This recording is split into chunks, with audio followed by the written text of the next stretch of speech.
Park স্ট্রিটে আগুন। Allen পার্কের উল্টো দিকে পার্ক স্ট্রিট এবং কামাক স্ট্রিটের সংযোগস্থলে ওই আগুন লেগেছে। পার্ক সেন্টার নামে একটি বহুতল রয়েছে, সেখানে আগুন লেগেছে পার্ক সেন্টারের ওপরেই। আগুন নিয়ন্ত্রণে আনতে ঘটনাস্থলে পৌঁছেছে দমকলের 9টি ইঞ্জিন। তবে আগুন ইতিমধ্যেই অনেকটা ছড়িয়ে পড়ায় গোটা এলাকা ঢেকে গিয়েছে কালো ধোঁয়ায়। অ্যাকশন নিয়েছে তাড়াতাড়ি, কিন্তু দেখে বিল্ডিং এর উপরে মনে হচ্ছে যে বেশ প্রায় 20 ফুট অ্যাসবেস্টস দেওয়া, মানে যেটা আনঅথরাইজড মনে হচ্ছে। তা আপনারা এগুলো দেখে কি পুলিশকে জানাবেন যে এই ধরনের স্ট্রাকচার? দেখুন, আমাদের রিপোর্ট যা আমরা আছে দেবো। স্ট্রাকচার দেখার দায়িত্ব কর্পোরেশন, এটা আমাদের দেখার দায়িত্ব না। আমাদের কাজ হচ্ছে আগুন নেভানোর কাজ। আগুনের পয়েন্টে যা যা আছে আমরা সেটা দেখব, সেটা পরবর্তী সময় আমরা দেখে নেব যে আগুনের পয়েন্টে কোনো ওদের কিছু ছিল কিনা, লাইসেন্স আছে কি না আছে, ওগুলো দেখে নেব। কিন্তু স্ট্রাকচারের ব্যাপারে এটা আমাদের কাজ না, এটা কর্পোরেশনের।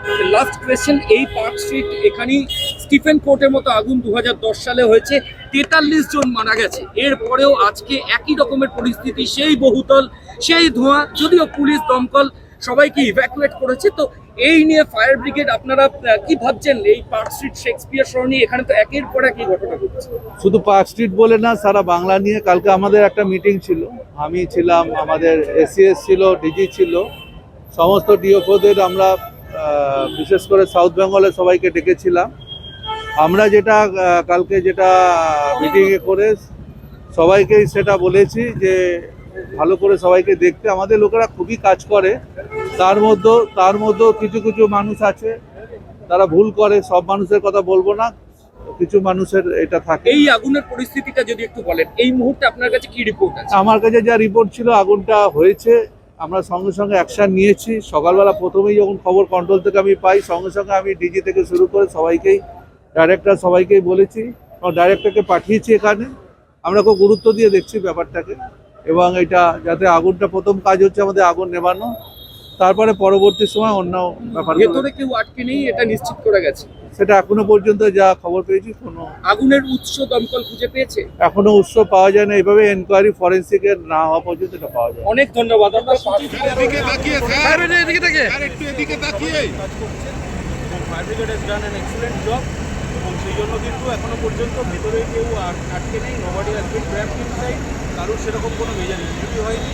এবং সেই হিসেবে দেখতে গেলে এর ভেতরে যে আটকে থাকা 4টে গ্যাস সিলিন্ডার, সেটাও কিন্তু আমাদের পুলিশের একজন এসআই তিনি অত্যন্ত সাহসিকতার সঙ্গে সেগুলোকে বার করে দিয়েছেন, যার ফলে ফার্দার ফায়ার ব্রেকআউটের কোনো সম্ভাবনা নেই। টোটাল এটা দেখুন, এটা আমাদের পুরো ফায়ার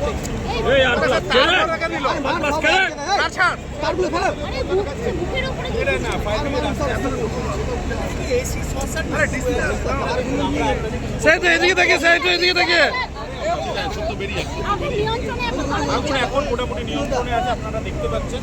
বাইরে থেকে ফ্লেম দেখা যাচ্ছে না, ভেতরে কতটা আগুন আছে আমাদের ফায়ার ফাইটাররা ভেতরে গেছেন, তারা গিয়ে বুঝতে পারবেন, এবং স্টেপ বাই স্টেপ পুরো আগুনটাকে কিন্তু বন্ধ করা হবে।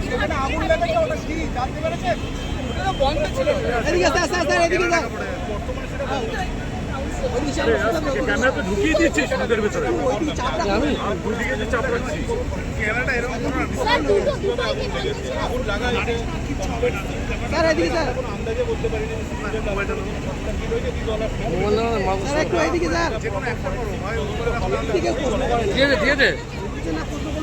না, এটা 4টে সিলিন্ডার কিন্তু আমাদের থানার সঙ্গে বার করে নিয়েছেন, তার ফলে ভিতরে আর ফার্দার সিলিন্ডার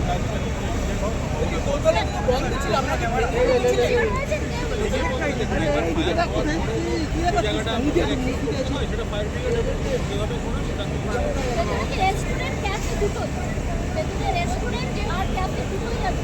ভিতরে রেস্টুরেন্ট ছিল।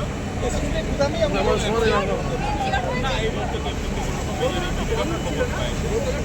ওকে, ঠিক আছে, থ্যাংক ইউ।